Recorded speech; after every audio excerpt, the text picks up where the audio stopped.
আসসালামু আলাইকুম সবাইকে। আশা করি সবাই ভালো আছো। অনেক দুশ্চিন্তা আসো কারণ আর কয়দিন পর তোমাদের হচ্ছে ডিইউ এ ইউনিটের পরীক্ষা, ঠিক আছে? তো আজকে চলে আসলাম ডিইউ এ ইউনিটের chemistry first paper last hour suggestion নিয়ে। বেশি সময় নষ্ট করব না, আমার পরিচয়টা খালি একটু দিয়ে দিব। আমার পরিচয় হচ্ছে, আমার নাম সালেহ মোহাম্মদ শাহানশাহ, দেখতেই পাচ্ছ। আমি বর্তমান ঢাকা মেডিকেল কলেজ দ্বিতীয় বর্ষে K81-এ পড়ছি।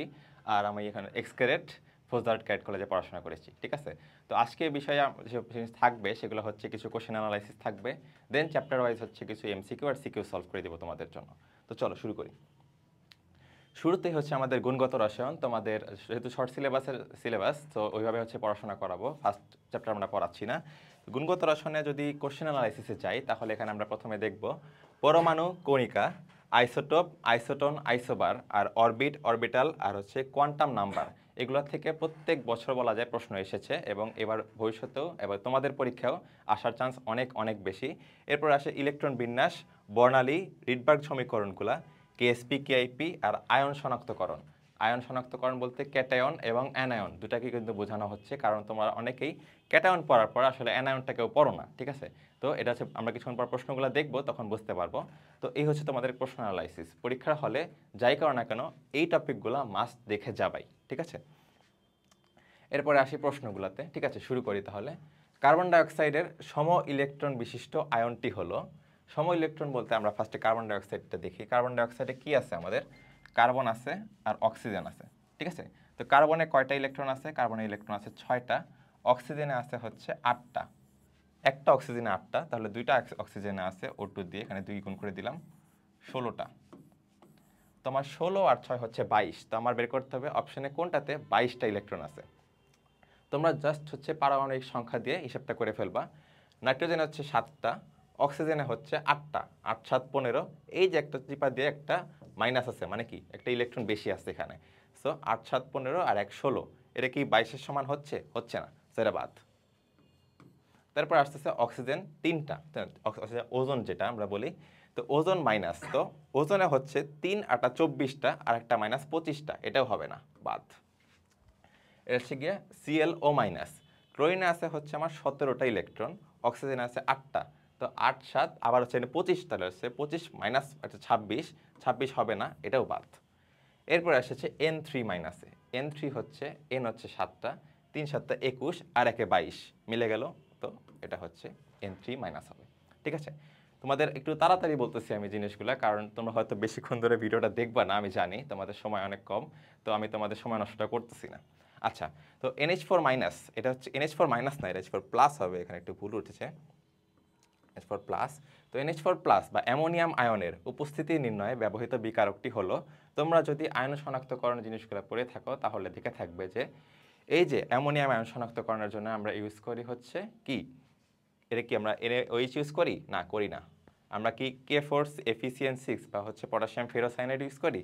এটাও করি না। আমরা কি NaOH K2HgI4 এটা ইউজ করি? হ্যাঁ, এটা ইউজ করি। এটা হচ্ছে পটাশিয়াম মার্কিউরিক আয়োডাইড উইথ ক্ষারীয় দ্রবণ। এটা NaOH থাকতে পারে, KOH-ও থাকতে পারে, যেটাই থাকুক সেটাই হবে আনসার। আর হচ্ছে NH4 2, এটা তো হবেই না, তো অলরেডি আনসার হয়ে গেছে, ঠিক আছে? তো এটা হচ্ছে তোমাদের কিছু মুখস্থ প্রশ্ন এখানে, যেগুলো যদি তোমরা সঠিক সময় যদি আনসার করতে চাও, তোমাদের ফিজিক্সে বা হচ্ছে ম্যাথের ক্ষেত্রে তোমাদের যেসব টাইম ওয়েস্ট হবে, সেই টাইম যাতে এখানে ওয়েস্ট না হয়, এই জন্য কেমিস্ট্রি আর বায়োলজি যেসব মুখস্থ প্রশ্ন আছে, ওই মুখস্থ প্রশ্নগুলো একটা আসলে মুখস্থ করতেই হবে, কিছু করার নেই। আচ্ছা, RH বা রিডবার্গ ধ্রুবক হলে হাইড্রোজেন বর্ণালীর বামার সিরিজের দ্বিতীয় লাইনের তরঙ্গদৈর্ঘ্য কত হবে? ঠিক আছে, এটা আমি একটু ম্যাথ করে দেখাই, তোমাদের একটা এক্সট্রা পেজ নেই। তো RH এর প্রশ্ন কি ছিল দেখো একটু। প্রশ্ন ছিল হচ্ছে রিডবার্গ ধ্রুবক হলে হাইড্রোজেন বর্ণালীর বামার সিরিজ। বামার সিরিজ বলতে আমরা বুঝি যে এখানে অবশ্যই N1 আর N2 যদি ধরি, N1 হচ্ছে কোথায় আসবে? সর্বনিম্ন আসবে হচ্ছে তোমার 2-তে, কারণ বামার 1 নাম্বার কি লাইমেন, দেন হচ্ছে বামার, তাই না? বামার হচ্ছে 2 নাম্বার সিরিজে।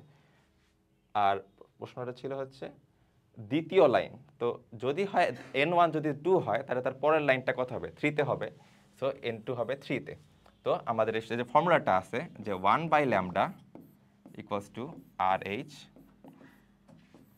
আচ্ছা 1/N1 square minus 1/N2 square, ঠিক আছে? Sorry n2 square minus n1 square, now n1 square, n1 square sorry n1 square minus n2 square. So আমরা এটা রাখতেছি, n1 এর ভ্যালু আমরা বের করে ফেলছি অলরেডি 1/2 স্কোয়ার বা 1/4, আর হচ্ছে 1/3 স্কোয়ার বা 1/9। সো 2 আর 9 আর 4 এটাকে একসাথে বলবো আমরা কি করে ম্যাথ করলাম নর্মাল 36 আসলো। সো 9/9 মাইনাস 4 বা হচ্ছে আসছে কত 5/36, ঠিক আছে না? 5/36 এটা হচ্ছে সরি 1/RH হিসেবে আসতেছে। সো এইখানে আসতেছে। এখন আমার এটা আসছে কি, এই যে আমার ভ্যালুটা আমরা বের করছি না, এই ভ্যালুটা আমরা বের করছি হচ্ছে গিয়ে 1/λ। প্রশ্নে কি ছিল? প্রশ্নে বলছে যে তরঙ্গ দৈর্ঘ্য কত হবে। তাহলে আমরা কি করব, এই যে ভ্যালুটা পাইলাম আমরা 5/36 RH, এই জিনিসটাকে জাস্ট আমরা উল্টাই দিব। উল্টাই দিলে কি হলো 36 RH/5। অপশানে দেখো 36 RH/5 প্রথম অ্যান্সার এটাই। এখন তোমাদের সুন্দর মতো একটা অপশন রাখছে 5/36 RH। তোমরা যারা প্রশ্নটা খেয়াল করবে না বা প্রশ্ন তাড়াহুড়া করতে গিয়ে এই যে তরঙ্গ দৈর্ঘ্যের জন্য উল্টাবে না, তারা হচ্ছে এই অ্যান্সারটা দাগাবে। সো এই জিনিসটা একটু সাবধানে থাকো, ঠিক আছে? নিচের কোন বিক্রিয়াটির কেপি আর কেসির মান সমান? কেপি কেসির মান যদিও চ্যাপ্টার 4 এর পড়া, তবু এখানে চলে এসেছে। আচ্ছা আমরা করে ফেলি, সমস্যা নেই। তো কেপি কেসির মান কিভাবে একসাথে করবা? শর্টকাট, বাম পাশের টোটাল মৌল, ডান পাশের টোটাল মৌল যোগফল সমান হলে শেষ। দুই পাশে 0 করতে হবে, ঠিক আছে? কেন দেখো, এন এর ভ্যালু এখানে আমরা কিছু নাই, তার মানে এখানে 1 আছে, এখানে 3 আছে, 3 আর 1 হবে 4, কিন্তু এখানে আছে 2, এই সমান সমান হচ্ছে 4 = 2 হয়? হয় না, এটা বাদ। এরপর আসলে হচ্ছে গিয়ে PCl5, এটা আমরা ধরবো হচ্ছে গিয়ে 1, PCl3 এটা 1, আর হচ্ছে Cl2 এটা 1। তো হচ্ছে এখানে আসছে 1 = 2 আসতেছে, এটা হবে না, কারণ 1 = 2 হবে না। এরপরে এখানে I2 এর সামনে আছে 1, H2 এর সামনে আছে 1, আর এই H এর সামনে তো 2 দেওয়াই আছে। তো 1 + 1 = 2, মিলে গেল না? তাহলে এটাই হবে অ্যান্সার। সব কিছু বাদ, এটাই হচ্ছে অ্যান্সার। এটাও বাদ তাহলে, কারণ এখানে দেখো এখানে কি N2 সামনে আছে 1, 2 N আছে N2, তো 1 = 2 হবে না, সো এটাও বাদ। ওকে, পরের প্রশ্নে আসি আমরা। কোন উপস্তরটি সম্ভব নয়? তো তোমরা যারা হচ্ছে গিয়ে যে উপস্তরের লিস্টটা দেখেছো 1s 2s 2p 3s 3p 3d 4s 4p 4d 4f এভাবে যাচ্ছে, তাহলে দেখো 2d প্রথমে অপশন দেখবা 2d কি পসিবল? এরই প্রথমেই সুন্দর মতো অ্যান্সারটা দিয়েছে 2d পসিবল না, কারণ 2s আর 2p এর পরে 2 এর কোনো d অরবিটাল পসিবল না। 3p পসিবল, হ্যাঁ 3s 3p 3d possible. 4f 4f এর জন্য বলেছি তো মাত্র 4f পসিবল। 1s তো 1 এর খালি এসি থাকে, এটাও সম্ভব। তো বাকি রইল খালি 2d, এটাই অ্যান্সার। সোডিয়াম ধাতু সংরক্ষণের জন্য নিচের কোনটি উপযুক্ত? এটা আসলে তোমাদের প্রথম অধ্যায়ের প্রশ্ন, এক্সট্রা সিলেবাসের বলা যায়। তো এটা যেহেতু ডিউ 22-23-এ আসছে, তাই একটু ইনক্লুড করে ফেললাম এর ভিতরে। তো আমরা দেখতে পারবো এখানে তোমাদের সহজে মনে রাখার জন্য কি করবা, সোডিয়াম ধাতু একটা জিনিস ভালোভাবে মাথায় ঢুকায় নিবা, সোডিয়ামের ধাতুর সাথে পানি কখনো মিল খাবে না। সোডিয়াম ধাতু আর পানির সাথে ভয়ঙ্কর রিয়াকশন হয়, একদম বাস্ট হয়ে যায়, ঠিক আছে? তো যেখানে পানি আছে সেখানে সোডিয়াম কখনোই যাবে না। এখানে অ্যাকুয়াস সলিউশন দেখতেছো না, অ্যাকুয়াস মানে তো পানি, অ্যাকুয়াস সলিউশন আছে মানেই বাদ। সেম, অ্যাকুয়াস সলিউশন আছে মানেই বাদ। বাকি আসলে ইথানল আর হেক্সেন, এখানে অ্যান্সার হবে অ্যালকোহল, যেখানেই পানি নাই সেখানেই অ্যালকোহল হবে, এটাই অ্যান্সার, ইথানল। হেক্সেনও বাদ। ওকে, পরেরটা আসি। উত্তেজিত অবস্থায় হাইড্রোজেন পরমাণুর কোয়ান্টাম সংখ্যা n = 4 আর l = 1 হলে 1 বিশিষ্ট অরবিটালটা কি? তো এখানে তোমাদের কনফিউজ করার জন্য একটু প্রশ্নটা কঠিন করার ট্রাই করছে, কিন্তু আসলে জিনিসটা অনেক সহজ। উত্তেজিত অবস্থা আর এই যে n = 4, এই দুইটা ইন 4 এখানে কোনো ভ্যালু নাই। তোমাকে জাস্ট দেখতে হবে l = কত দেওয়া আছে। কেন? কারণ খালি orbital, s orbital, p orbital, dz² orbital আর dx² - y² অরবিটাল, এগুলো অপশনে দেওয়া আছে, ঠিক আছে? তো তুমি খালি l এর ভ্যালুটা দেখলেই তো বুঝে যাবা যে কোনটা অ্যান্সার হবে।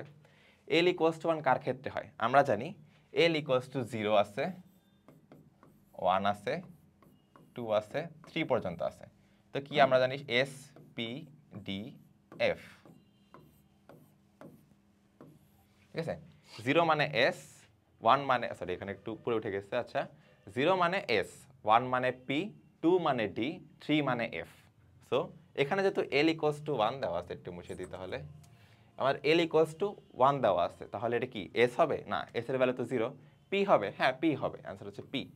ডি জেড স্কোয়ার বা ডি যাই থাকতো না কেন, তাহলে সেক্ষেত্রে এটা আইদার -2 বা +2 বা শুধু 2 হইলে সেক্ষেত্রে এটা আনসার হইতো।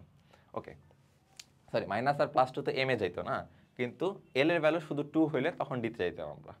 আচ্ছা, এমআরআই যন্ত্রের সাহায্যে মানবদেহের রোগ নির্ণয়ে কোন মৌলটির ভূমিকা রয়েছে? এমআরআই যন্ত্রে সেসব মৌলগুলাই ইউজ করা হয় যাদের বিজোড় সংখ্যক ইলেকট্রন থাকবে। ওকে, আমরা দেখি কাদের বিজোড় সংখ্যক আছে। নিয়নের ইলেকট্রন আছে 10টা, তো 10 তো বিজোড় সংখ্যা না, এটা বাদ। অক্সিজেনের ইলেকট্রন সংখ্যা 8টা, এটাও না, বাদ। হাইড্রোজেনের ইলেকট্রন সংখ্যা 1টা, এটা কিন্তু বিজোড় সংখ্যা, ঠিক আছে। সিলিকনের হচ্ছে গিয়ে 14টা, বিজোড় সংখ্যা না, জোড় সংখ্যা, তো এটাও বাদ। তো অ্যান্সার হচ্ছে আমার হাইড্রোজেন, ফ্লোরিন, ক্লোরিন, এগুলো যেগুলো বিজোড় সংখ্যক যে ইলেকট্রনগুলো বৈশিষ্ট্য মৌলগুলো আছে সেগুলো হচ্ছে অ্যান্সার। ওকে, পরের প্রশ্নে আসি। নিম্নের কোন পরীক্ষাটি সালফিউরিক অ্যাসিড ও নাইট্রিক অ্যাসিডের মধ্যে পার্থক্য করতে ব্যবহার করা যায়?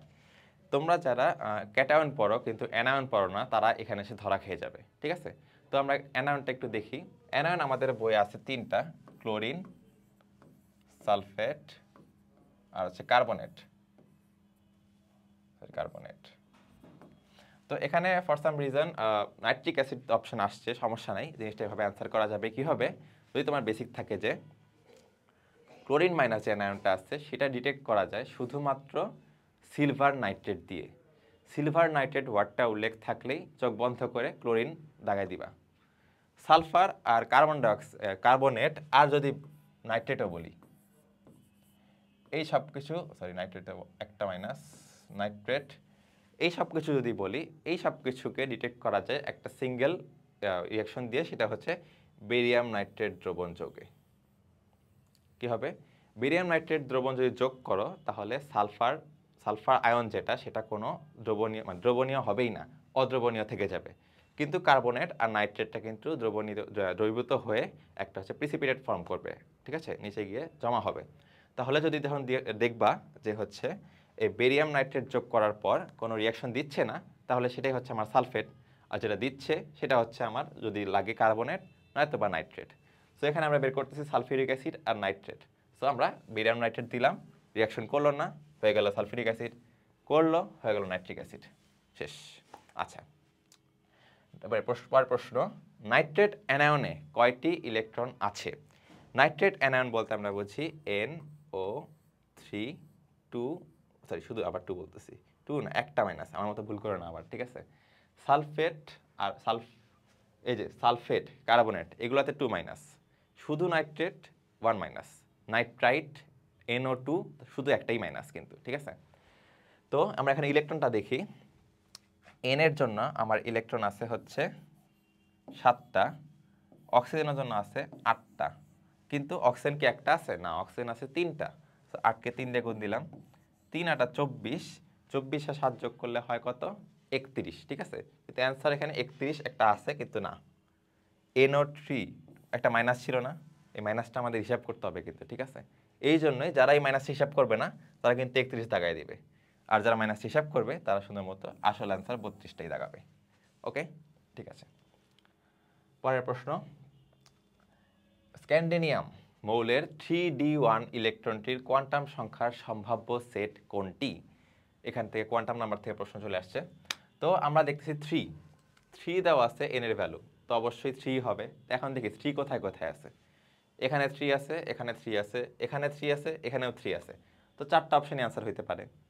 এরপরে ডি আমরা কত বলছিলাম? এল এর ভ্যালু কত হইলে ডি? এল এর ভ্যালু 2 হইলে ডি হবে, ঠিক আছে। এল এর ভ্যালু 2 কই আছে দেখি, এখানে 2 আছে, এখানে 1 আছে, 0 1, তো আমাদের আসলে চোখ বন্ধ করে প্রথম অ্যান্সারটা দাগাই দিতে হবে, কারণ হচ্ছে এখানে 2 কোনো মারামারি লাগতেছে না।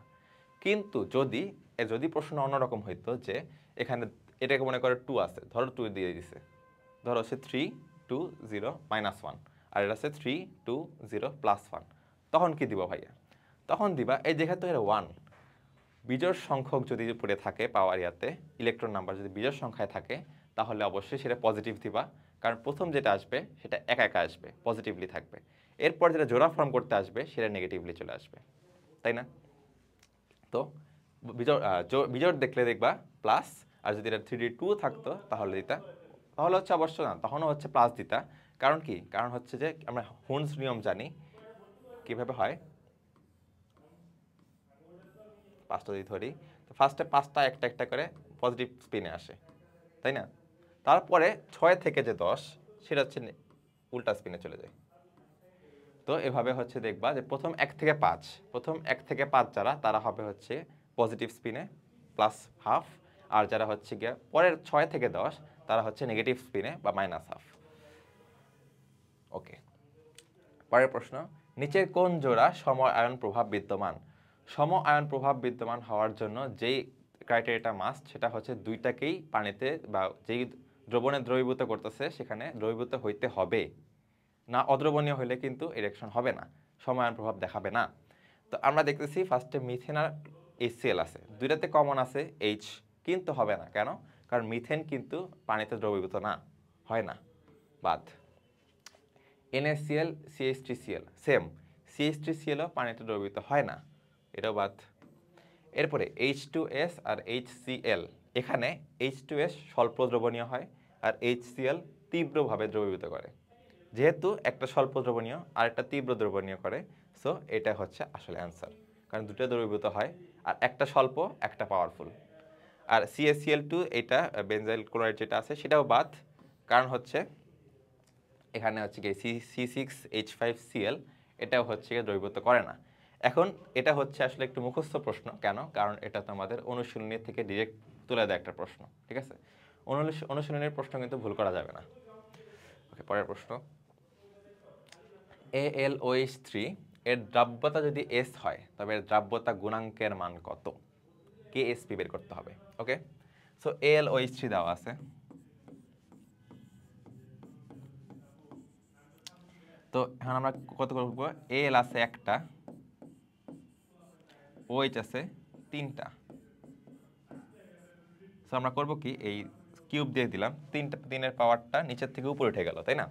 এখন হবে কি, Al আছে একটা L এর জন্য একটা AC আসবে, কিন্তু OH আছে 3এর জন্য 3টা, এই OH হচ্ছে S, L কে আমরা S ধরবো, OH কে S ধরবো, যেখানে ব্র্যাকেট আছে সেটাই হচ্ছে একটা S। তো এটা হচ্ছে 3টা S কে আমরা আবার 3 গুণ করব। মনে রাখবা KSP ক্যাপের ক্ষেত্রে কিন্তু উপর নিচে মানে ভিতরে আর উপরে দুই জায়গায় গুণ হচ্ছে, ঠিক আছে? তাহলে কি হিসাব আসলো?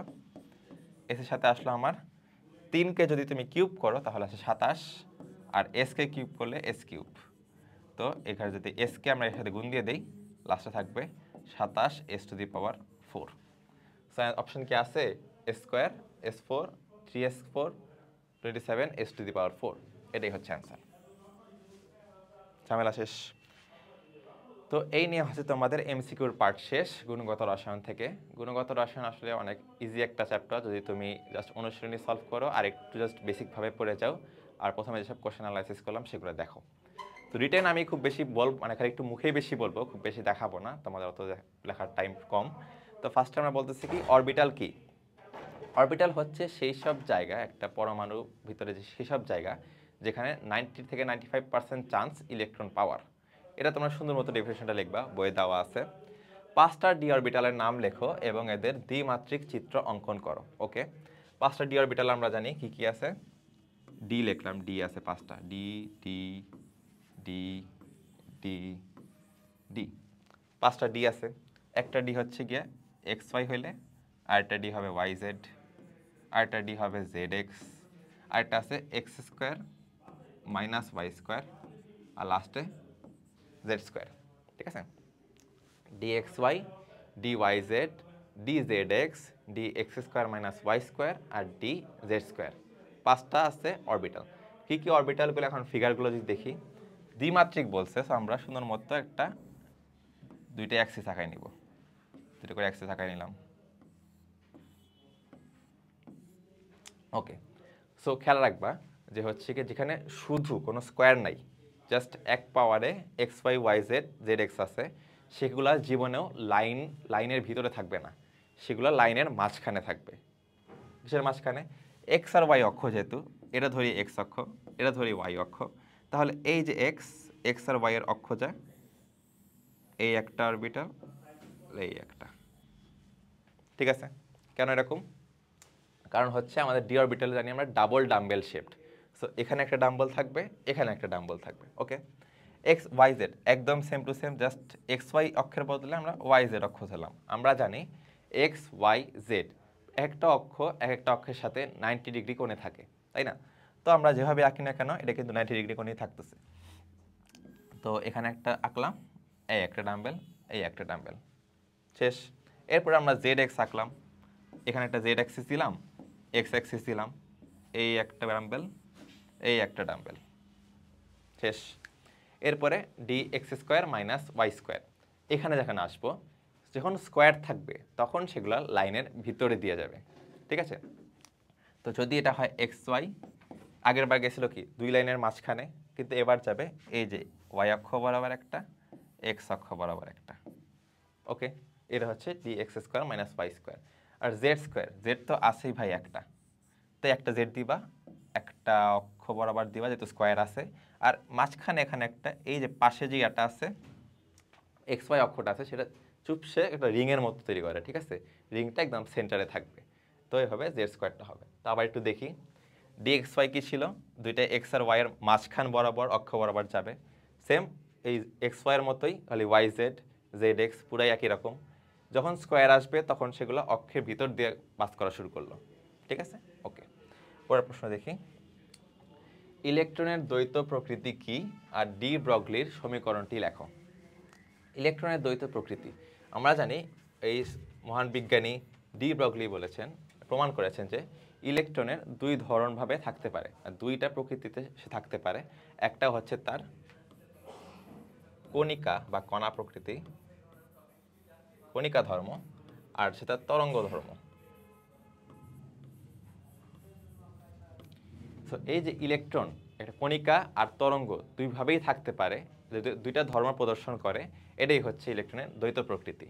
তাহলে ডি ব্রগলির সমীকরণটা কি? এই দুটা কিন্তু আসলে একসাথে লিখছি, কিন্তু আলাদা আলাদা প্রশ্ন, প্রত্যেকটার জন্য মনে করো 1 বা 0.5 করে থাকবে। ঠিক আছে? তো ডি ব্রগলির সমীকরণ হচ্ছে lambda equals to h by p. কোনটা কি ভাই? এটা হচ্ছে ডি ব্রগলির সমীকরণ। ডি ব্রগলির সমীকরণ হচ্ছে এইটা। ল্যামডা কি? ল্যামডা হচ্ছে কিসের তরঙ্গ দৈর্ঘ্য? ইলেকট্রনের তরঙ্গ দৈর্ঘ্য। এইচ কি? এইচ হচ্ছে জাস্ট প্ল্যাঙ্কস কনস্ট্যান্ট, এর একটা ফিক্সড ভ্যালু আছে। আর পি কি? পি হচ্ছে তোমার ইলেকট্রনের ভরবেগ। ঠিক আছে? ওকে, পরেরটাতে আসি। বোর মডেল অনুসারে হাইড্রোজেন মৌলের বিকিরণ বর্ণালীর উৎপত্তি নিচের চিত্রের সাহায্যে দেখাও। তো তোমাদের বই অলরেডি ছবিটা দেওয়া আছে, তা আমি একটা ছোট করে একটা ছবি আঁকতেছি। ধরি এটা নিউক্লিয়াস, এটা হচ্ছে ফার্স্ট অরবিট, এটা হচ্ছে সেকেন্ড অরবিট। ওকে, ধরে নিলাম। তো ধরি এখানে একটা ইলেকট্রন আছে, সে হচ্ছে এখানে যাবে। আরেকটা আছে, সে 2 নাম্বার অরবিটে আছে, সে 1 নাম্বার অরবিটে আসবে। তো কোনো জায়গা থেকে কোনো কিছুই পৃথিবীতে ফ্রি ফ্রি হয় না। ঠিক আছে? এখানে একটা শক্তির আদান প্রদান হবে, আইদার শক্তি নিবে অথবা শক্তি ছাড়বে। কে শক্তি নিবে, কে শক্তি ছাড়বে? তো হয় কি, যখন হচ্ছে মনে করো একটা এক্সাম্পল দেই, হচ্ছে একটা মনে করো একটা বিল্ডিং, যেখানে কোনো লিফট নাই, তোমার সিঁড়ি আছে শুধু। তো তোমার ছাদে যেতে হবে। তো তোমার নিচ থেকে ছাদে যেতে হলে তোমার উপায় খালি একটাই, সিঁড়ি দিয়ে উঠতে হবে। আর উপরে উঠতে গেলে তোমার শক্তি খরচ হচ্ছে। ঠিক আছে? তাহলে করতে হবে কি, তোমার শক্তি খরচ হচ্ছে মানে কি, শক্তি তোমার লাগবে না। তোমার নিজের শক্তি যদি নাই থাকে তাহলে কী হবে? তখন নিচ থেকে উপরে যাবা, তখন তোমার শক্তিটা আনতে হবে, বাইরের থেকে আনতে হবে, খাওয়া দাওয়া করতে হবে। ঠিক আছে? খাওয়া দাওয়া করে শক্তিটা আসবে ভিতরে, বাইরে থেকে শক্তি এসে তুমি হচ্ছে নিচ থেকে উপরে উঠলা, ছাদে উঠলা। এরপরে ছাদে উঠার পর তুমি চিন্তা করলা, আমি কষ্ট করে আবার সিঁড়ি দিয়ে নামবো কেন, আমি তো লাফ দিলে নিচে নামতে পারি। এই অপশনটা আছে না? তোমার কোনো শক্তি খরচ হচ্ছে না, শক্তি তুমি পাচ্ছ উল্টা। ঠিক আছে? তো হয় কি, তুমি যখন এই ইলেকট্রন যখন হচ্ছে 1 নাম্বার থেকে 2 নাম্বার অরবিটে গেল, তখন সে শক্তি নিয়ে, পাওয়ার নিয়ে উপরে উঠলো। আবার যখন সে উপর থেকে নিচে নামতেছে তখন সে উল্টা শক্তিটা ছেড়ে দিচ্ছে, এই যে শক্তি নিছিল এই শক্তিটা সে ছেড়ে দিবে। ঠিক আছে, এই ছবিটা আঁকতে বলছে। বোর মডেল অনুসারে হাইড্রোজেন মৌলের বিকিরণ বর্ণালী, এই যে বর্ণালী তৈরি হচ্ছে, একটা বর্ণালী তৈরি হচ্ছে ইলেকট্রন যখন হচ্ছে এনার্জি নিচ্ছে, আর একটা বর্ণালী তৈরি হচ্ছে যখন ইলেকট্রন এনার্জি ছেড়ে দিচ্ছে।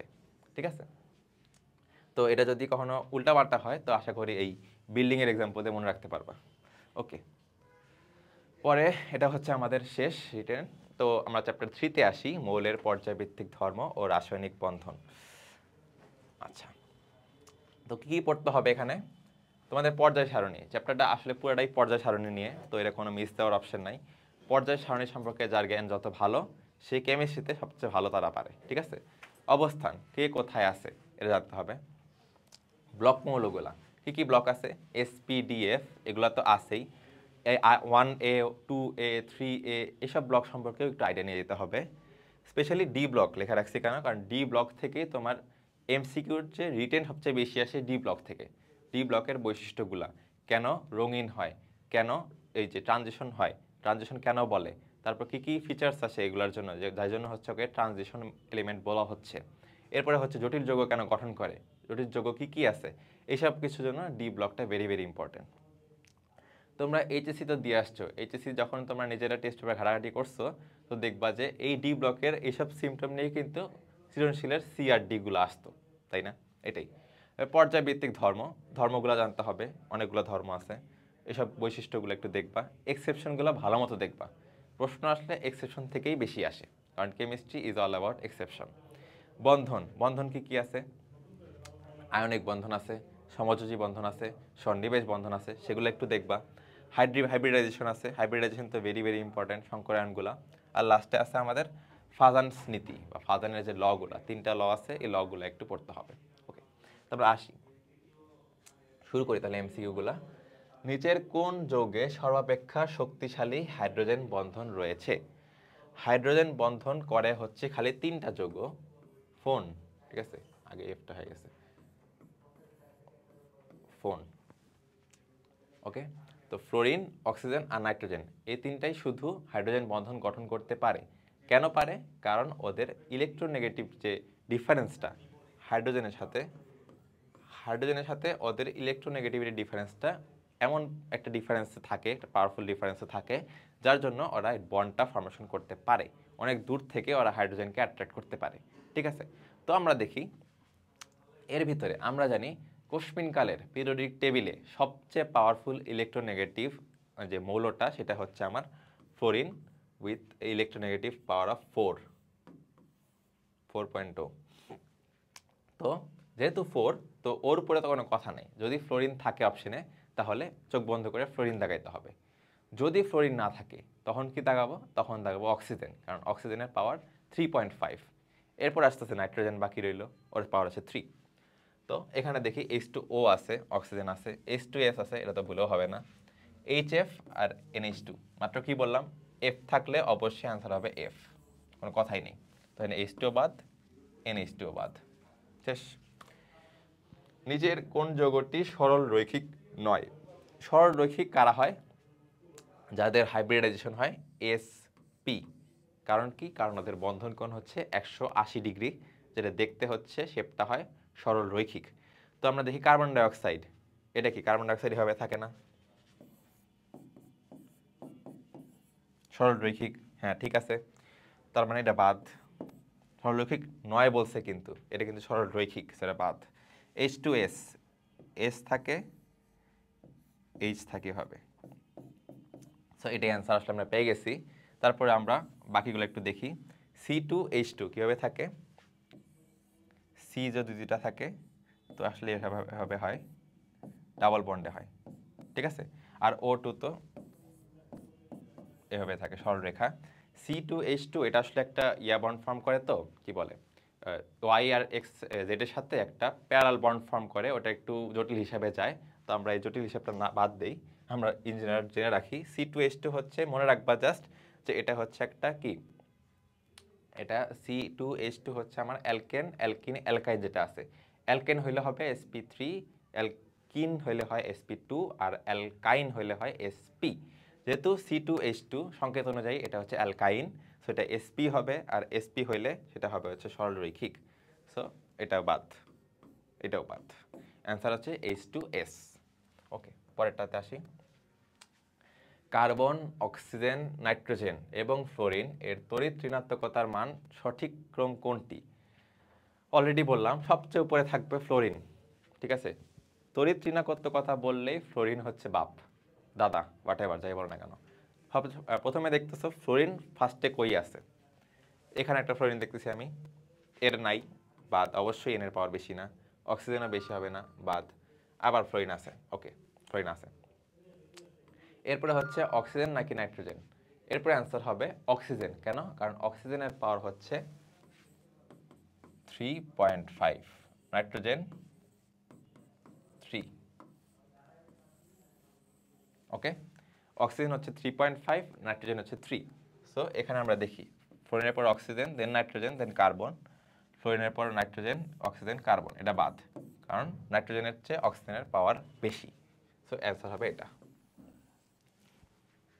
এরপর নিচের বিক্রিয়াসমূহের মধ্যে কোনটির জন্য কেপি ইকুয়ালস টু কেসি? এই সেম কোশ্চেনটা আসলে কিছুক্ষণ আগে করে ফেলছি, সো এটা আর করতেছি না। এটা অ্যান্সার যদিও হবে মনে হয় এটা, কারণ দেখো 1 যোগ 1 ইকুয়ালস টু 2 মিলে গেছে, বাকি বাদ।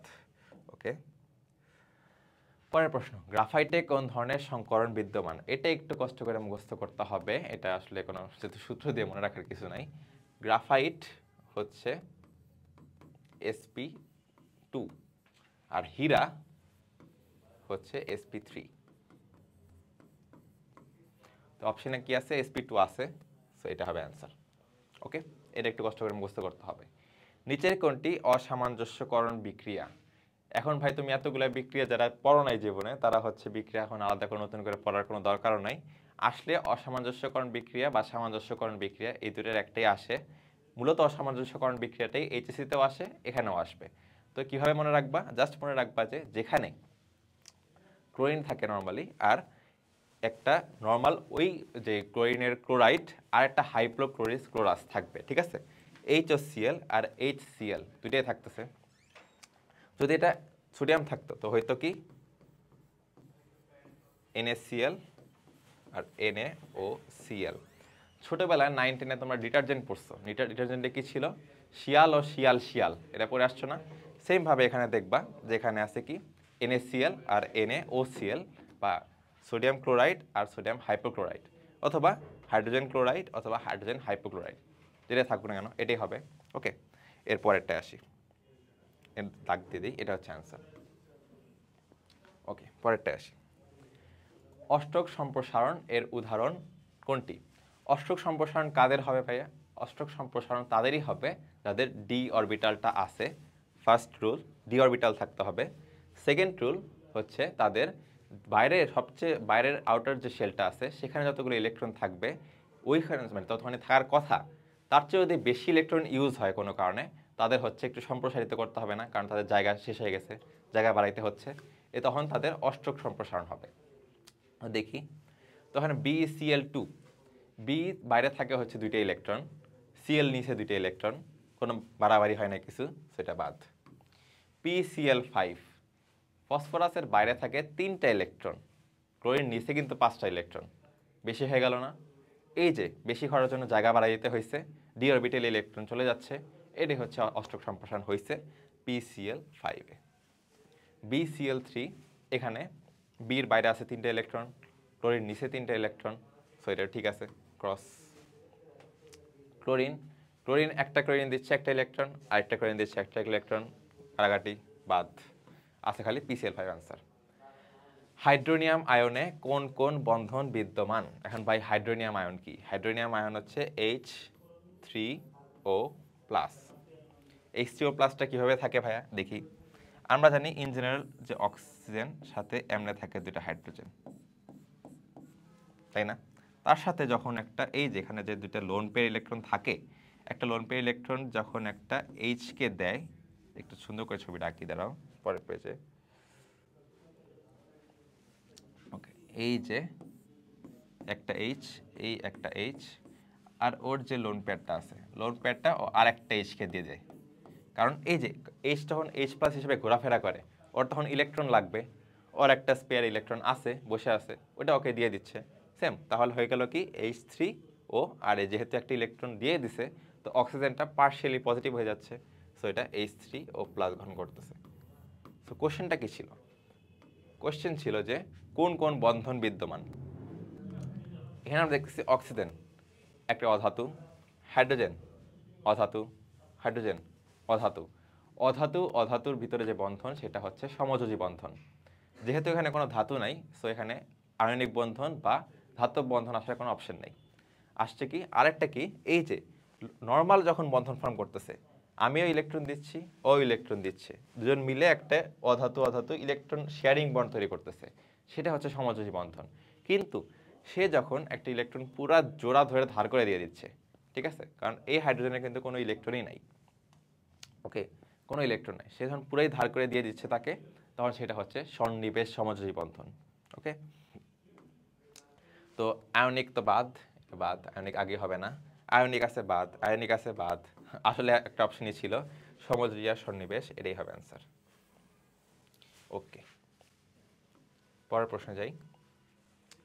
কোনটি অম্লীয় জলীয় দ্রবণ তৈরি করে? অম্লীয় জলীয় দ্রবণ তৈরি করে তারাই যারা নন মেটাল বা অধাতু। ধাতু হলে সেটা তৈরি করবে ক্ষারীয় দ্রবণ। Na2O, সোডিয়াম একটা চরম ধাতু, সো এটা বাদ। জিঙ্কও ধাতু আমরা জানি, বাদ। অ্যালুমিনিয়াম, বাসে রান্না করো না ভাই, অ্যালুমিনিয়ামের ধাতুতে, বাদ। বাকি আছে কার্বন ডাইঅক্সাইড কি করে? কার্বন ডাইঅক্সাইড পানির সাথে রিঅ্যাকশন করলে কার্বনিক অ্যাসিড তৈরি করে। তোমরা যে কোক খাও, স্প্রাইট খাও, সেখানে কিন্তু এই কার্বনিক অ্যাসিডটা থাকে।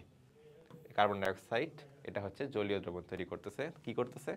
অম্লীয় জলীয় দ্রবণ H2CO3 ফর্ম করতেছে। ওকে, কার্বন মৌল হীরা ও গ্রাফাইট এর ভিন্ন রূপ। ওকে, কার্বন মৌল মানে কার্বন মৌলেরই দুটো ভিন্ন রূপ হচ্ছে হীরা আর গ্রাফাইট। এদের ক্ষেত্রে কোন উক্তিটি সত্য নয়? দেখো মেডিকেলের মতো প্রশ্ন দিয়ে দিছে, সত্য নয়, খেয়াল রাখতে হবে। তাহলে উভয় কার্বন মৌল দ্বারা গঠিত, সত্য, তার মানে এটা সত্য নয়। ঠিক আছে, হীরা ও গ্রাফাইটে কার্বন পরমাণুর সংকরায়ন হলো যথাক্রমে sp3 আর sp2। হীরাতে sp3, কিছুক্ষণ আগে আমি তোমাদের লিখে দিয়েছিলাম, হীরাতে sp3, গ্রাফাইটে sp2, সো এটাও সঠিক, তার মানে এটা বাদ। এরপর হচ্ছে উভয়ের মানে এগুলো হচ্ছে সত্য, যেহেতু সেই সত্য নয়ের হিসাবে এটা হচ্ছে মিথ্যা। ঠিক আছে, কনফিউজ হবে না, এগুলো হচ্ছে সত্য, সেগুলো বাদ করে দিচ্ছি। আমাদের উদ্দেশ্য হচ্ছে কোনটা সত্য নয় সেটা বের করা, তাই না? উভয়ের বিদ্যুৎ পরিবাহিতা ভিন্ন, এটাও ঠিক আছে, এই কথা কিন্তু সত্য। গ্রাফাইট যেমন ইলেকট্রন মানে বিদ্যুৎ পরিবহন করতে পারে, গ্রাফাইট কিন্তু পারে, হীরা একেবারেই পারে না, সো এটা সত্য, এটা বাদ। এরপরে উভয়ের দহন তাপ একই, এই যে ভুলটা পেয়ে গেছি, দহন তাপ উভয়ের ভিন্ন। কেন ভিন্ন? এই দহন তাপের উপরে ডিপেন্ড করে যে হচ্ছে কার্বন মৌলটা যেটা আছে সেটা কি হীরা হবে না গ্রাফাইট হবে। যদি টেম্পারেচার কম হয় কম্পারেটিভলি, তাহলে সেক্ষেত্রে গ্রাফাইট হয়ে যাবে। যদি বেশি হয়, চাপ বেশি হয়, সব কিছু ফ্যাক্টর হিসাব করলে তখন হীরা হবে। তাহলে এটাই হচ্ছে তোমার রাইট অ্যান্সার। ওকে, Al2Cl6 অণুতে সমযোজী ও সন্নিবেশ সমযোজী বন্ধনের সংখ্যা যথাক্রমে কয়টি? তো আমরা একটু জিনিসটা আঁকি। এর হচ্ছে AlCl3 এর একটা ডাইমার ফর্ম করে, ঠিক আছে। Al ধরলাম, একটা Cl আছে, Cl আছে, Cl আছে। ওকে, আরেকটা অ্যালুমিনিয়াম, আচ্ছা এটা একটু এখানে দিই, এক জায়গায় দিলেই হলো, যদিও না, হ্যাঁ নিচেই দিই, নিচে দিলেই সুন্দর হবে। এরপরে আরেকটা Al ধরি, ওর এখানে ধরো একটা Cl আছে, এখানে একটা Cl আছে, এখানে একটা Cl আছে। ছবি একটু নিচে করে আঁকলে সুন্দর হইতো, একটু সুন্দর করে আঁকি দাঁড়াও। L, এখানে একটা L, ক্রস আঁকবা প্রথমে, দেখবা Cl একটা দিলাম, এখানে একটা Cl দিলাম, তিনটা করে Cl আছে, সেম তিনটা Cl আছে। তো আমার AlCl6 হয়ে গেল। এখন কি হবে? এই যে ক্লোরিন আছে না, ক্লোরিনের কিন্তু কিছু ইলেকট্রন রয়ে যায়, বুঝছো, কিছু বাড়তি ইলেকট্রন লোন পেয়ার রয়ে গেছে। তো সে কি করবে? সেই ইলেকট্রনগুলো শতত্যাগ করে না, ধার হিসেবে এই অ্যালুমিনিয়ামকে দিচ্ছে, আর এই ক্লোরিনটা এই অ্যালুমিনিয়ামকে দিচ্ছে। এখন দেখতেছো কি এই পুরাটার ভিতরে একটা সাইকেল গঠন হয়ে গেছে না, একটা ডাইমার ফর্ম করছে না, একটা সিঙ্গেল স্ট্রাকচার ফর্ম করছে, ঠিক আছে? তো আমরা দেখতেছি কি এখানে কি কি আছে, সমযোজী কয়টা আছে, সন্নিবেশ কয়টা আছে। তো সমযোজীগুলো হিসাব করি এখন। এই একটা সমযোজী, এই একটা সমযোজী, এই একটা সমযোজী, এই একটা, এই একটা, এই একটা। বলছিলাম কি যেখানে লোন পেয়ারের হিসাব নিকাশ আছে সেটা সন্নিবেশ, না থাকলে সেটা হচ্ছে সমযোজী। তো এখানে 1 2 3 4 5 6, 6টা হচ্ছে আমার সমযোজী। আর যদি বের করি সন্নিবেশ কয়টা আছে, এই যে এগুলো অ্যারো চিহ্ন দিয়ে দেখাচ্ছি, এগুলো হচ্ছে আমার সন্নিবেশ। তো আমার সমযোজী হচ্ছে 6টা, আর সন্নিবেশ হচ্ছে আমার 2টা। 6 আর 2 কই আছে, 6 4 না বাদ, 6 3 বাদ, 6 2 এই তো অ্যান্সার। 7 1 না, কারণ অবশ্যই সন্নিবেশ থাকবে, টাইমার ফর্ম করছে মানেই সন্নিবেশ থাকবে। ওকে, পরের প্রশ্ন। এই তো রিটেনে চলে আসলাম, এমসিকিউ শেষ। তো আশা করি এখন পর্যন্ত যেগুলো দেখছো একটু তাড়াহুড়া হচ্ছে, আমি তোমাদের আবারও বলতেছি সরি, কিন্তু তাড়াহুড়া করতে হচ্ছে কারণ তোমাদেরও সময় কম, ঠিক আছে? তো তোমরা একটু যদি ভালো মতো জিনিসটা তাড়াতাড়ি দেখে ফেলতে পারো, তোমাদের জন্য বেশি লেন্দি করতে চাচ্ছি না। ওকে, তারপরে ইলেকট্রন আসক্তি কি? অক্সিজেনের প্রথম ইলেকট্রন আসক্তি নেগেটিভ এবং দ্বিতীয় ইলেকট্রন আসক্তি পজিটিভ কেন?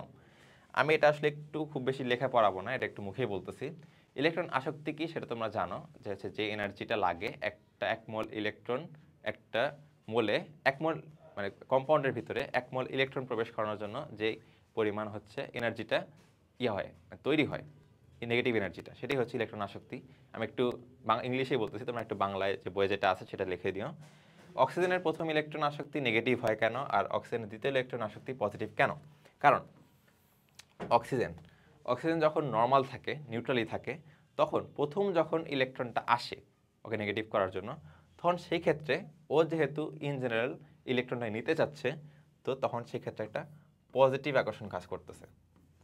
আকর্ষণটা যেহেতু পজিটিভ, সো ইলেকট্রন আসক্তি হবে নেগেটিভ, তাই না?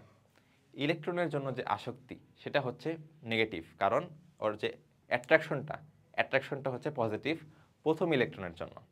ওকে, আর যখন সে একটা ইলেকট্রন নিছে তখন সে কি ওর মাইনাস হয়ে গেল না, একটা ইলেকট্রন নিয়ে নিছে, তখন হবে কি তখন ও নিজে নেগেটিভ, আর ইলেকট্রনও কিন্তু নেগেটিভ, তো করবে কি একটা রিপালশন তৈরি করবে, বা হচ্ছে একটা বিকর্ষণ তৈরি করবে। এই বিকর্ষণটা গিয়ে করবে কি তখন হচ্ছে এই ইলেকট্রনটা আগের মতো আর আকর্ষণ না করে বিকর্ষণ করার ট্রাই করবে, এই জন্য ইলেকট্রন আসক্তিটা হবে পজিটিভ। মানে এতই পাওয়ারফুল হইতে হবে ইলেকট্রনটাকে, যাতে হচ্ছে মানে এই ইলেকট্রন আসক্তিটাকে যাতে হচ্ছে এই ইলেকট্রনটা বিকর্ষণ হওয়া সত্ত্বেও ওর ভিতরে ইনজেক্ট হয়ে ও টু ম্যানেজ করতে পারে। ওকে, এটাই হচ্ছে, আমি খালি মুখে বললাম, এই জিনিসটা তোমরা একটু লিখিত ভাষায় লিখে দিবা, আশা করি বুঝতে পারছো। আবার একটু বলি, প্রথম যখন ইলেকট্রনটা আসবে প্রথম অক্সিজেনের ক্ষেত্রে, তখন সেই ক্ষেত্রে অ্যাট্রাকশনটা হচ্ছে পজিটিভ, মানে অ্যাট্রাকশন হবে, ইলেকট্রনটা হচ্ছে গিয়ে অক্সিজেনের প্রতি অ্যাট্রাকশন হবে। তাই যেহেতু এই ক্ষেত্রে বন্ডটা হচ্ছে অ্যাট্রাকশন, আসক্তিটা হচ্ছে নেগেটিভ। কিন্তু দ্বিতীয় ক্ষেত্রে যখন অলরেডি ইলেকট্রন পেয়ে গেছে, ও নেগেটিভ হয়ে গেছে, তখন ও হচ্ছে নিজের নেগেটিভ, ইলেকট্রনও নেগেটিভ, দুইটা হচ্ছে বিকর্ষণ করবে। বিকর্ষণ করা সত্ত্বেও যেহেতু ওকে হচ্ছে ইলেকট্রনটা ভিতরে পাস করতে দিচ্ছে, এই জন্য ওর পাওয়ারটা এতই বেশি হতে হবে ইলেকট্রন আসক্তিটা, যেটা হচ্ছে নেগেটিভ থেকে 0 থেকে পজিটিভ হয়ে যাবে, এটাই। ওকে, এই হচ্ছে তোমাদের রিটেন বেশি রাখি নাই, এই চ্যাপ্টার থেকে রিটেন খুব কঠিন কিছু আসে না, তোমরা একটু বইগুলো দেখবা, বললাম তো। রিটেন যদি ভালো করে পড়তে চাও এই চ্যাপ্টার থেকে, তাহলে পড়বা কি ডি অরবিটাল, যে বলছিলাম না, ডি অরবিটালের যেসব রঙিন যৌগ কেন গঠন করে, জটিল যৌগ কীভাবে গঠন করে, এগুলো যেসব সিকিউর পড়াশোনা ছিল না, সেগুলো একটু দেখে নিয়ে যাও, ঠিক আছে? আচ্ছা, রাসায়নিক বন্ধনে আসি। কি পড়তে হবে? সাম্যাবস্থা বা ইকুইলিব্রিয়াম, লাসাতেলের নীতি, এসব একটু দেখা যাবা। তারপর হচ্ছে কেপি, কেসি, কেডাব্লিউটাই আসলে প্রচুর পরিমাণে আসে। কেসি কেপি তো দেখলাই, অনুশীলনী থেকে প্রশ্ন তুলে দেয়, তো কেডাব্লিউটা প্রচুর পরিমাণে আসে। সে অ্যাসিড বেসের জিনিসপত্র দেখবা কি কি আছে, পিএইচ আছে, পিওইচ আছে, আর বাফার আছে। এই 5টা টপিক কভার করতে পারলে আশা করি চ্যাপ্টার 4 থেকে খুব বেশি কঠিন হবে না, প্রশ্ন লাগবে না।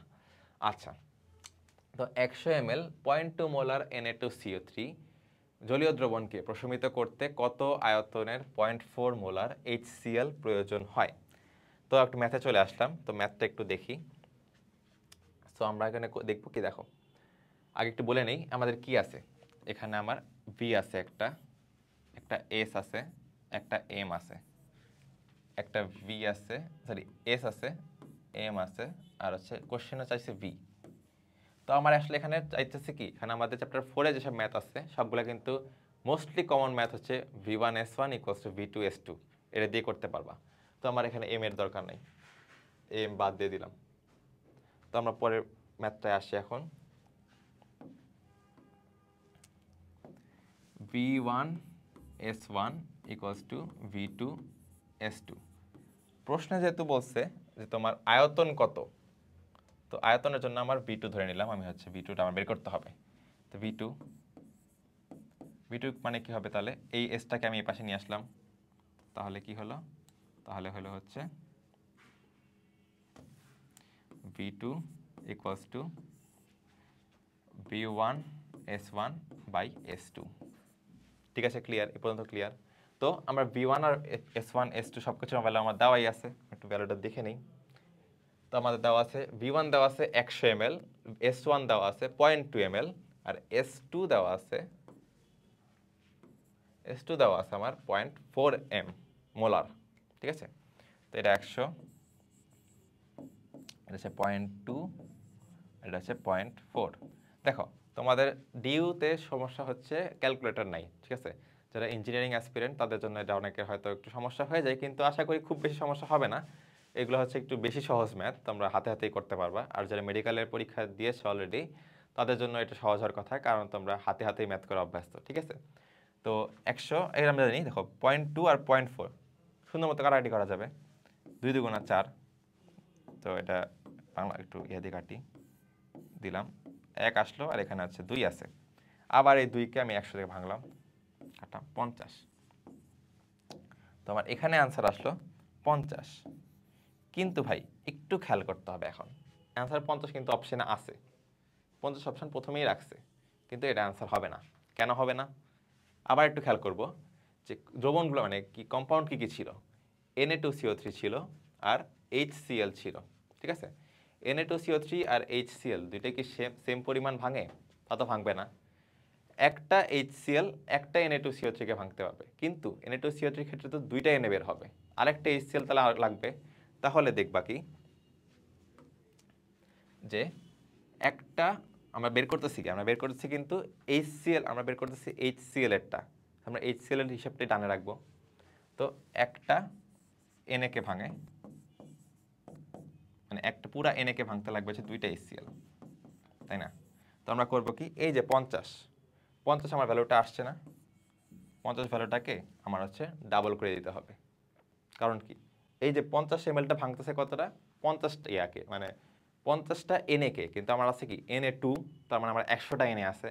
তো 100টা Na কে ভাঙতে আমার 100টা HCl লাগতেছে। তো এর অ্যান্সার হবে ইনটু 2, মানে 100।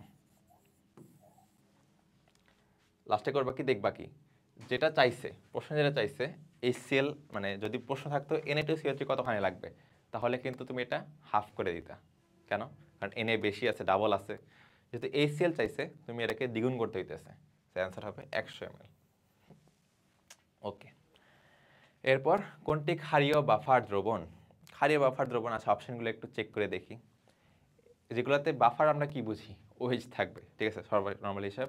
আর হচ্ছে কি হইতে হবে, একটা উইক বেস আর তার কনজুগেট অ্যাসিড, বা উইক বেস আর একটা সল্ট লাগবে। ঠিক আছে, তো ফার্স্টে আছে HCOOH, এটা বেস লাগে কোনো দিক দিয়ে? না, এটা অ্যাসিড, মিথানোয়িক অ্যাসিড, বাদ। NaOH, NaCl, base. ঠিক আছে, এটা কি অ্যান্সার হবে? হবে না। কেন হবে না? কি বলছিলাম, উইক বেস আর তার সল্ট। NaOH হচ্ছে কি one of the strongest base, তো এটা বাদ। অ্যাকুয়াস অ্যামোনিয়া আর NaOH, অ্যাকুয়াস অ্যামোনিয়া পর্যন্ত ঠিক ছিল, কিন্তু দুইটাই তো বেস হয়ে গেল, সল্ট কোথায়? ঠিক আছে, বাদ। এরপরে অ্যাকুয়াস অ্যামোনিয়া আর NH4Cl। ওকে, আমার একটা মানে উইক অ্যামোনিয়া, উইক বেস পাইলাম, তার সল্টটাও পাইলাম, স্ট্রং সল্ট, এরই অ্যান্সার। এগুলো আসলে একটু যদি ধারণা থাকে তাহলে চোখ মুলাইলে অপশনগুলো দেখলেই পেরে যাবা, এগুলো খুব বেশি প্যারা নিতে হবে না। ওকে, পরের প্রশ্ন, বিশুদ্ধ পানিতে OH মাইনাস এবং H+ এর মোলার ঘনমাত্রা কত? তাই তো, মোলার ঘনমাত্রা কত হবে? এখানে হচ্ছে প্রশ্নটা শেষ হয় নাই। প্রশ্নটা ছিল যে বিশুদ্ধ পানিতে OH আর H এর মোলার ঘনমাত্রার যে রেশিওটা আসলে কত হয়, মানে অনুপাতটা কত হয়, মানে অনুপাতটা লেখেন, অনুপাত হবে।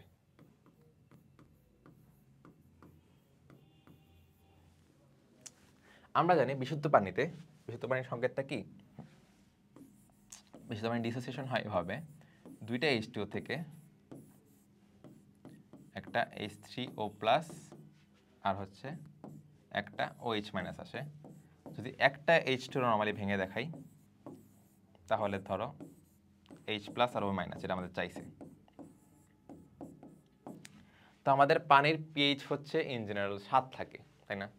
7 হয়তো, তো 7-এর জন্য আমার এই পুরোটা ভ্যালু হচ্ছে গিয়ে 7 করে, মানে পুরো হচ্ছে গিয়ে 10⁻⁻14 হয় KW এর ভ্যালুর ক্ষেত্রে বলতেছি। KW এর ভ্যালু যখন 10⁻⁻14 হয়ে যায় তাহলে এটা পার, ওই যে ভাগ আছে দুইটা, 7কে 2 দিয়ে ভাগ করে দাও, 7 করে হচ্ছে, ঠিক আছে না? 14কে ভাঙলে হচ্ছে 10⁻⁻7, 10⁻⁻7। সো এখানে দেখো, এখানে কিন্তু ঘনমাত্রার ইয়াটা বলে দিচ্ছে। এখানে অনেকেই জিনিসটা অনেক হয়তো তাড়াতাড়ি করে 10⁻⁻7 দাগায় দিতে পারো, কিন্তু সমস্যা হচ্ছে এখানে তো ঘনমাত্রাটা চাই নাই, চাইছে কি ঘনমাত্রার অনুপাত কত। এটারও 10⁻⁻7,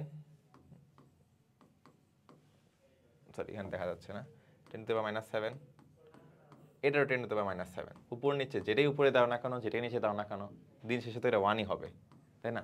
ভ্যালু দুটা সেম, অ্যান্সার হবে আসলে এটা। অনুপাত যেহেতু, অনুপাত হচ্ছে 1। ওকে, পরের প্রশ্ন আসি, নিচের কোনটি সত্য নয়? কে অফ ওয়াটার হচ্ছে 1 × 10⁻⁻14, সত্য? হ্যাঁ সত্য। PKW 14, সত্য? মনে তো হয় সত্যই। H3O+ আর হচ্ছে OH- = KW, ঠিক আছে। KW = 1 × 10⁻⁻14 molar. এখন ভাই এটা তো বাদই দিয়ে দিলাম, এই দুটো তো অলরেডি। এখন এটা হবে না, এটা হবে, কোনটা হবে? আমরা জানি KC, KP, KW, বইয়ে ডিরেক্ট তোমাদের বলা আছে এগুলোর কোনো একক হবে না। এখানে একক দেয় নাই, এখানে একটা সুন্দর করে মোলার বসাই দিছে। মোলার কি হবে? হবে না, কারণ কি বলছিলাম, এই দেখো এইটা আর এটার অনুপাত সেম, দুইটার পাওয়ারও সেম, একটা একটা করে আছে, এক এক মোল করে আছে। সো আলটিমেটলি কোনো ইয়া থাকবে না, কোনো একক থাকবে না, এটাও বাদ। অ্যান্সার হচ্ছে এটা। ওকে, পরের প্রশ্ন, 0.98 গ্রাম H2SO4 ব্যবহার করে 1 লিটার জলীয় দ্রবণ তৈরি করা হলো, দ্রবণটির ঘনমাত্রা কত? সো আমার কি কি ইনফরমেশন আছে একটু দেখি। এটা একটা আছে ইনফো, এটা একটা ইনফো, এটা একটা ইনফো। ওকে, আমার কি আছে? এটা হচ্ছে আমার ওয়েট ইন গ্রাম বা ডাব্লিউ। আমার H2SO4 দিয়ে আমরা কি বের করতে পারবো? Molecular weight. আর 1 লিটার আছে ভি। আমার ডাব্লিউ আছে, এম আছে, ভি আছে, ঘনমাত্রা বা এস বের করতে হবে। এই প্রশ্নটা দেখার পর তোমার প্রথমে যে জিনিসটা কাজ করতে হবে, সূত্রটা, চোখের পলকে সূত্রটা মাথায় আনতে হবে। কোন সূত্রটা ইউজ করতেছি? অনেক কমন একটা সূত্র আমরা জানি, ডাব্লিউ ইকুয়ালস টু SVM/1000। এই সূত্রটা আশা করি তোমরা ইন্টার লাইফে সবাই পড়ে আসছো, ডাব্লিউ ইকুয়ালস টু SVM/1000। দেখো ডাব্লিউ আছে, এম আছে, ভি আছে, এস আছে, ডাব্লিউ আছে, ভি আছে, এস আছে, এম আছে, এস আছে, সবগুলা মানে একক মিলে যাচ্ছে না? সবগুলো একক বলতেছি কেন, সবগুলো ইউনিট মিলে যাচ্ছে না? আবার ইউনিট বলতেছি। সবগুলা যেসব জিনিসপত্র আমাদের লাগবে বা বের করতে হবে বা ইনফরমেশন দেওয়া আছে সব মিলে যাচ্ছে, তো আমাদের হচ্ছে এই সূত্রটা ইউজ করতে হবে। তো আমরা এখন সূত্রটা ইউজ করি, W ইকুয়ালস টু SVM/1000। তো আমার লাগবে এস, আমি এসটা এখানে নিয়ে আসলাম, 1000টাকে এই পাশে নিয়ে গেলাম। এই যে ভিএমটা ছিল যেহেতু এটা উপরে চলে গেছে, তাহলে এটা কি এ পাশে নিচে চেমে আসবে, ভিএম। ওকে, তো খেয়াল রাখো ডাব্লিউ ভ্যালু কত দেওয়া আছে এখন? ডাব্লিউ ভ্যালু আমার দেওয়া আছে 0.98 গ্রাম, 0.98। ওকে, 1000 1000 রয়ে গেল। বি বি দেওয়া আছে 1 লিটার। এখন একটা জিনিস বলে রাখা ভালো, এই সূত্রের ক্ষেত্রে তুমি যে 1000টা নিয়ে আসতেছো, এইভাবে নিয়ে আসতেছো যে ভি এর ভ্যালুটা হবে অলওয়েজ মিলিলিটার এককে। যদি ভি এর ভ্যালুটা দেওয়া থাকে লিটার এককে, তুমি আইদার এই 1000টা তোমাকে বাদ করে দিতে হবে, অথবা তুমি যে ভি এর দেওয়া ভ্যালুটাকেই তুমি মিলিলিটারে কনভার্ট করে ফেলতে পারো, তোমার যেটা ইচ্ছা। তো আমি করলাম কি, আমি এই লিটার ভি এর ভ্যালুটাকে 1 লিটারকে আমি 1000 মিলিলিটার ধরে নিলাম। আর এম এর ভ্যালু দেওয়া আছে আমরা জানি H2SO4 দেওয়া বলছে। এইচ এর ভ্যালু কত? এইচ এর ভ্যালু হচ্ছে 2, একটা একটা করে দুইটা হাইড্রোজেন 2, একটা সালফারের জন্য হচ্ছে আমার 32, আর 4টা অক্সিজেনের জন্য 4 16 64, সব যোগ করলে আমার আসে 98। ওকে, H2SO4 এর এই 98 আসলে মুখস্থ রাখতে হবে, কিন্তু যদি তাও মনে না থাকে তখন হচ্ছে কষ্ট করে একটু মলিকুলার ওয়েটটা বের করে নিবা। ওকে, সো 98, সো 98 হইলো। তো আমরা এখানে হচ্ছে এই 98টা বসাই দিলাম। ওকে, 98 বসাই দিলাম। তো আমার 1000 1000 কাটা বাদ, লাল কালি দিয়ে কাটি, 1000 1000 কাটা বাদ, আর আসতেছে লাস্টে 0.98/98। ওকে, 0.98/98 মানে কি? এখানে যদি আমি উপর নিচে 100 দিয়ে গুণ করে দেই,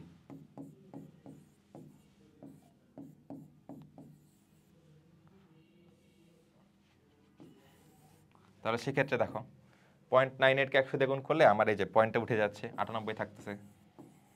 আর যদি 98কে 100 দিয়ে গুণ দিলে ধরো এটা রয়েই গেল, 1/100 ভাগ করে দিলাম। ওকে, তাহলে 98 98 কত হবে? থাকবে কিছু? বাদ 1। তাহলে আমার অ্যান্সার আসছে কত?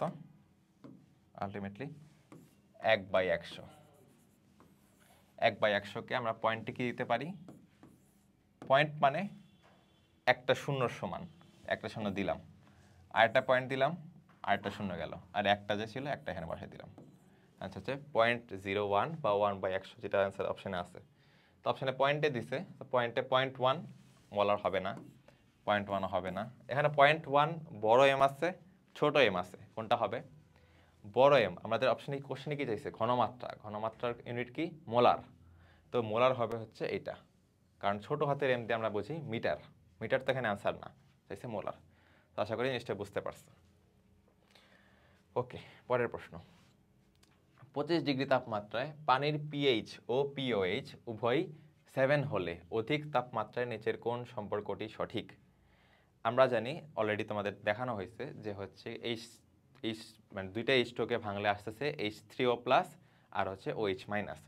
যখন টেম্পারেচারটা বাড়ানো হয় তখন হয় কি, তখন হচ্ছে জিনিসটা অ্যাসিডিক হয়, অ্যাসিডিকের দিকে যেতে থাকে, তো পিএইচের ভ্যালুটা কমতে থাকে। আর যদি পিএইচের ভ্যালু কমে তখন পিওএইচের ভ্যালুটা বাড়বে। কারণ দেখো, আমরা জানি পিএইচ প্লাস পিওএইচ দুইটা মিলেই তো আমার 14টাকে ব্যালেন্স রাখতেছে, তাই না? তো যদি একটা বাড়ে তো আরেকটা কমতে হবে। তো আমরা জানি, বললাম কি, এটা একটু শর্টকাটে মনে রাখো, টেম্পারেচার যদি বাড়ে মানে পিএইচ কমবে বা অ্যাসিডিক হবে জিনিসটা। ওকে, তো এখানে আমরা অপশানটা দেখি, পিএইচ 7-এর চেয়ে কম, পিওএইচ 7-এর চেয়ে কম। আমি কি বললাম? একটা কমলে একটা বাড়বে, যেহেতু পিএইচ কমতেছে পিওএইচকে বাড়তে হবে, সেটা বাদ। পিএইচ 7-এর কম, পিওএইচ 7-এর বেশি, এই যে এটা হচ্ছে অ্যান্সার। পিএইচ 7-এর বেশি, পিএইচ তো 7-এর বেশি হবেই না, এরাও বাদ। আবার পিএইচ 7-এর বেশি, এরাও হবে না, এরাও বাদ। সো পিএইচ হইতে হবে 7-এর কম, পিওএইচকে হইতে হবে 7-এর বেশি যদি তাপমাত্রা বাড়ানো হয়। যদি তাপমাত্রা কমানো হইতো সেই ক্ষেত্রে জিনিসটা উল্টা হইতো, পিএইচ হতো 7-এর বেশি, পিওএইচ হলো 7-এর কম। ওকে, পরের প্রশ্ন। বাফার দ্রবণ কি?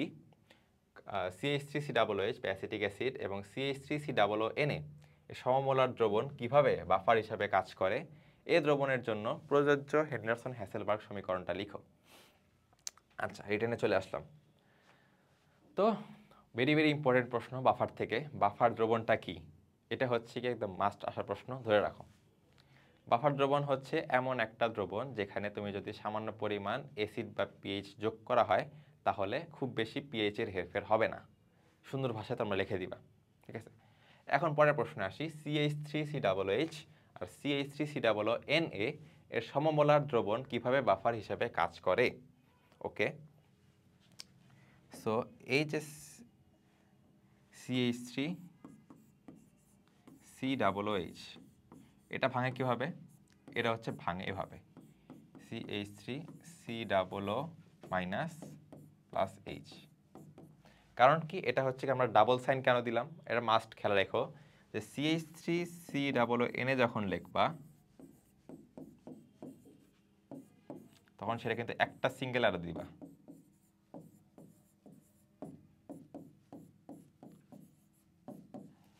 ঠিক আছে। তো এটা কি ডাবল অ্যারো কেন হইলো, সিঙ্গেল অ্যারো কেন হইলো?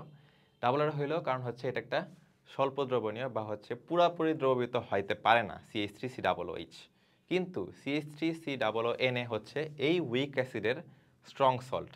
এই মানে যে লবণটা আছে, লবণটা কিন্তু শক্তিশালী লবণ, সো এটা হচ্ছে পুরাপুরি পানিতে দ্রবীভূত হইতে পারে, সো এটা পুরোপুরি ডিসিশন হয়ে যাবে। এটা আবার এখান থেকে কোনোভাবেই ব্যাক করতে পারবে না, কিন্তু এটা কিন্তু এখান থেকে ব্যাক করতে পারবে। এই জন্য এটা হচ্ছে একটা ডাবল রিয়াকশন, ঠিক আছে, রিভার্সিবল রিয়াকশন। সো এখন প্রশ্ন হচ্ছে কিভাবে বাফার হিসেবে কাজ করে। বাফার হিসেবে মেকানিজম করার জন্য ওকে দুইটা পার্ট করতে হবে। কি বলছিলাম, অ্যাসিড, সামান্য পরিমাণ অ্যাসিড বা বেস যোগ করলে ওকে ও কাজ হচ্ছে কি ওকে পিএইচে যাতে খুব বেশি হেরফের না হয় নিউট্রালাইজ করে ফেলবে। কীভাবে করবে? যদি ধরি এইচ একটা আসলো, অ্যাসিড আসা মানে এইচ প্লাস আসা, কারণ কি অ্যাসিড কি দেয়, অ্যাসিড হচ্ছে আমাদের এইচ প্লাস দেয়।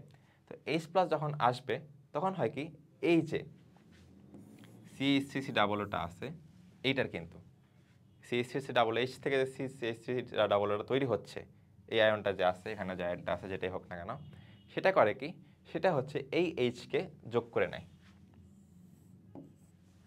এটা বাদ দিয়ে এটার কোনো কাজ নাই, এটা জাস্ট তুমি তোকে দেখার জন্য দেখাইছিলাম।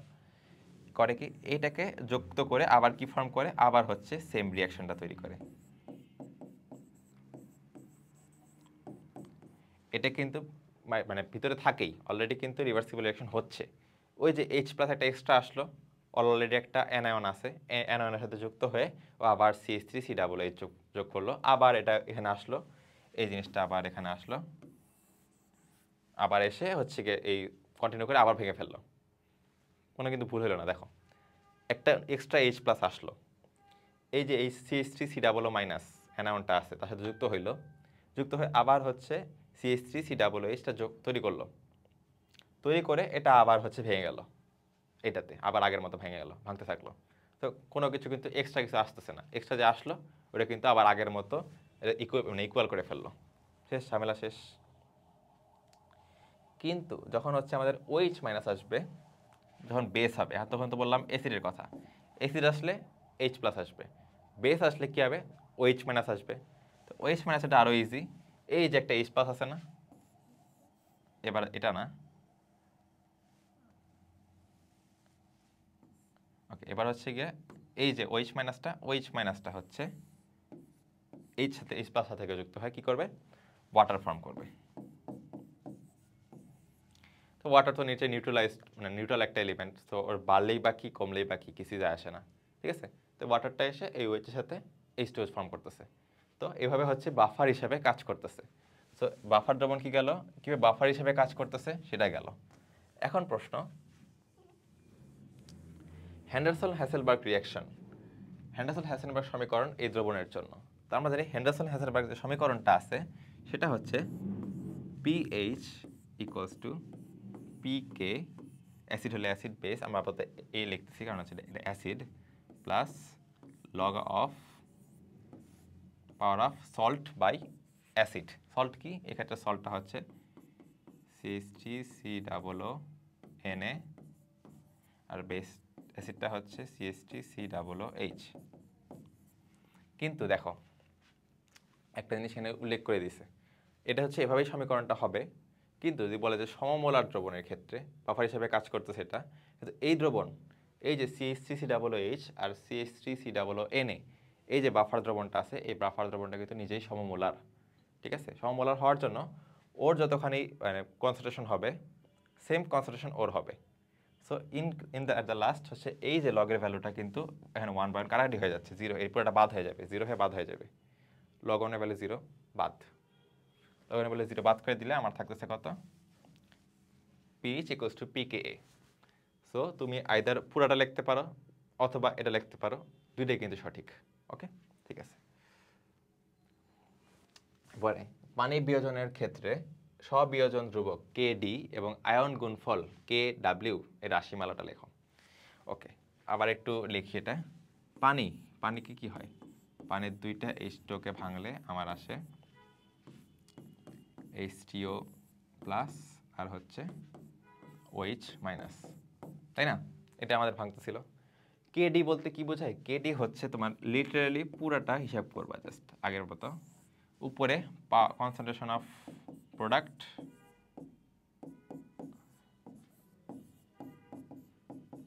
বাই হচ্ছে কি H2O, এই যে 2টা পাওয়ার, একটা সামনে 2 ছিল, 2টা পাওয়ার হিসেবে চলে যাবে। এটা হচ্ছে তোমার স্ববিয়োজন ধ্রুবক বা কেডি অফ ওয়াটার। উপরে হচ্ছে কনসেন্ট্রেশন অফ প্রোডাক্ট, নিচে হচ্ছে কনসেন্ট্রেশন অফ রিয়াক্টেন্ট, ঠিক আছে?